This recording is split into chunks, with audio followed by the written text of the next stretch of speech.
បើខ្ញុំជម្រាបបងប្អូនថាចាបន្ទប់ក្រែមួយនៅក្នុងខេត្តសៀមរាបនៅកណ្ដាលក្រុងហ្មងចាមួយយប់$15បងប្អូនជឿទេចានេះគឺជាក្រែចានៅក្នុងបន្ទប់សន្តាគាររបស់នាងខ្ញុំផ្ទាល់តែម្ដងចាគឺក្រែមួយបងប្អូនដែលចង់អញ្ជើញមកស្នាក់នៅឬដើរកំសាន្តចាដំណើរកំសាន្តឆ្លងឆ្នាំក្តីចាសូមអញ្ជើញមកចារស់រាន់ឡើងចាបន្ទប់ក្រែមួយចាមានកៅអីមានតុមានអីបែបនេះណាហើយក្រែគឺធំអញ្ចឹងណាមួយយប់តែ$15ទេហើយនេះគឺជាចាបន្ទប់ទឹកចានេះគឺជាក្រែហើយនេះគឺជាបន្ទប់ទឹកចានៅក្នុងបន្ទប់ទឹកគឺមានអញ្ចឹងណាបងប្អូនណាចាមានអញ្ចឹងចាអញ្ចឹងមួយយប់គឺ$15ចាគឺប្រូម៉ូសិននេះគឺយើងខ្ញុំធ្វើដើម្បីអបអរសាទរបងប្អូនវរៈកងទ័ពទាំង18នាក់ចាដែលលោកអញ្ជើញមាតុភូមិនិវត្តចូលមកក្នុងស្រុកយើងវិញប្រទេសយើងវិញណាចាហើយនេះគឺជាកន្លែងងូតទឹកចាបន្ទប់ទឹកនេះសូមបញ្ជាក់ណានេះជាសន្តាគាររបស់ខ្ញុំតែម្ដងចានៅក្នុងខេត្តសៀមរាបនៅក្បែរផ្សារក្រោមចាហើយនៅក្បែរមាត់ស្ទឹងសៀមរាបទៀតចាហើយនេះគឺបន្ទប់ចាទីធ្លាបន្ទប់មើលពីខាងក្រៅទៅណាបងប្អូនណាចាគឺបែបនេះគឺមួយយប់$15ចាហើយបងប្អូនអាចតាក់ទងមកលេខទូរស័ព្ទផ្ទាល់ចានៅក្នុងcomment នេះណាចាហើយនេះសម្រាប់បន្ទប់ដែលមានក្រែ2ចាក្នុងមួយយប់តែ$25ទេចាបន្ទប់ក្រែ1$15បន្ទប់ក្រែ2$25បន្ទប់ក្រែ3$30បន្ទប់ក្រែ4ណាបន្ទប់ក្រែ4$35ចានេះគឺជាឱកាស promotion ចាពិសេសតែម្ដង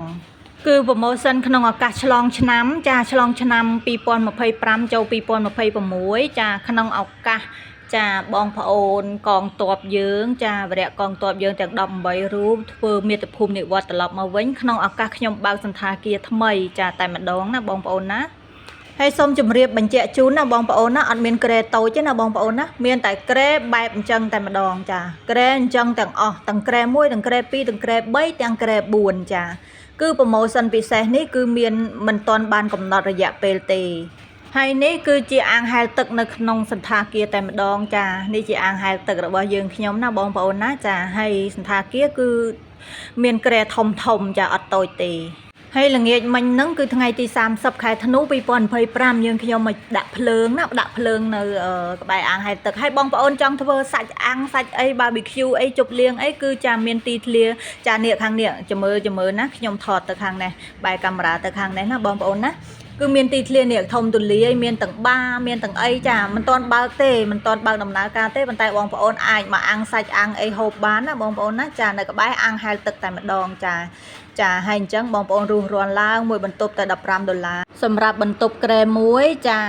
$25សម្រាប់បន្ទប់ក្រែ2ចា$30សម្រាប់ក្រែ3ចា$35ក្រែ4ចាហើយគឺសភាពចាទេសភាពគឺបែបនេះណាបងប្អូនណានៅក្នុងសន្តាគារយើងខ្ញុំចាដូចខ្ញុំជម្រាបជូនអញ្ចឹងបញ្ជាក់ជូនអញ្ចឹងចាដើម្បីអបអរសាទរការបើកសន្តាគារថ្មីចាចុះតម្លៃជូនពិសេសក្នុងឱកាសឆ្លងឆ្នាំផងចាអបអរសាទរពិធីឆ្លងឆ្នាំផងចាអបអរសាទរចាបងប្អូនវរៈកងទ័ពទាំង18រូបអញ្ជើញត្រឡប់មកវិញផងអញ្ចឹងយើងខ្ញុំចាគឺចុះតម្លៃពិសេសជូនប៉ុន្តែសូមបងប្អូនតាក់ទងមកតាមលេខទូរស័ព្ទផ្ទាល់ចាដែលខ្ញុំនឹងដាក់នៅក្នុង comment ចាដាក់នៅក្នុង comment នេះចាបើមិនតាក់ទងមកទេគឺតម្លៃផ្សេងចាខ្ញុំជម្រាបជូនអញ្ចឹងចាជនភៀសសឹករបស់ខ្ញុំដែលអញ្ជើញមកពីប៉ោយប៉ែតហ្នឹងគាត់ធ្វើការឲ្យខ្ញុំតែគាត់អត់បានគិតលុយទេចាគឺគាត់ញ៉ាំបាយនឹងខ្ញុំហើយខ្ញុំត្រូវទទួលខុសត្រូវការស្នាក់នៅរបស់គាត់អីចឹងណាចាថ្លៃទឹកថ្លៃភ្លើងទាំងអស់ហើយពួកគាត់គឺស៊ី%បដាគឺគាត់នៅធ្វើការប្រចាំនៅទីហ្នឹងតែម្ដងណាចាដូច្នេះបងប្អូន